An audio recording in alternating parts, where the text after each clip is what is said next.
चुनाव को लेकर झारखंड की राजनीतिक पार्टियों ने कमर कस ली है। झारखंड में कांग्रेस और जेएमएम के साथ गठबंधन की सरकार बनी हुई है। ऐसे में आगामी चुनाव को लेकर जेएमएम और कांग्रेस का क्या कुछ कहना है, आप भी सुनिए। राजनीतिक कार्यकर्ताओं का जो अपेक्षाएं हैं, जो आकांक्षाएं, वो अपने नेताओं के सामने में रखती है। नेता भी उन्हें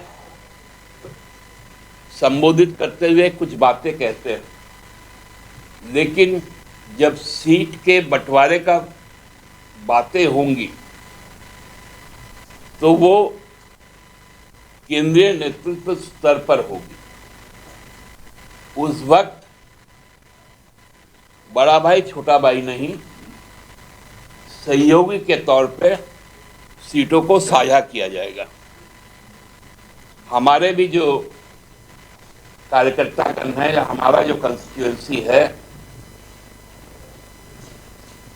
हमारे जो कैडर्स हैं, उनकी भी इच्छा रहती है कि हम 81 विधानसभा चुनाव लड़ें, और स्वाभाविक है ये होना चाहिए। स्पष्ट हो जाएगी। जब चुनाव आता है तो सारी स्थितियां स्पष्ट हो जाती है। अब सवाल लोग पूछते हैं कि भाई आप कितने सीटों पे लड़ेंगे, सवाल पूछते हैं बड़ा कौन छोटा कौन, तो जिस हिसाब से जो मिला उस हिसाब से लोग बोल देते हैं जी। ना पूछने वाले सीरियस हैं, ना बोलने वाले सीरियस हैं। चूंकि इस तरह की कवायद लगातार चलती रहती है, भारतीय जनता पार्टी की जो टीम है वो फीड करती है और इस तरह के सवाल पूछवाती है। भारतीय जनता पार्टी से कोई नहीं सारी सवालों को पूछता, कोई उनके लाइन से नहीं पूछता कौन बड़ा कौन छोटा। अरे हम लोग सब जब इंडिया गठबंधन बन गया तो हम लोग सब भाई भाई हो गए।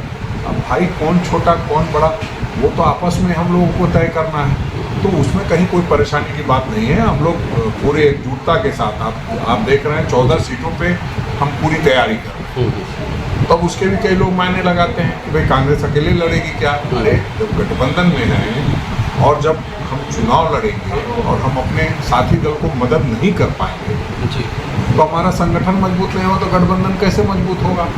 तो हमें लगता है इन सारी चीज़ों से अलग हट करके हम ये कह सकते हैं कि हम 14 सीटों पर संगठन की भी तैयारी कर रहे हैं, गठबंधन की भी तैयारी कर रहे हैं, और 14 में 14 सीट जीतने का मादा रखते हैं।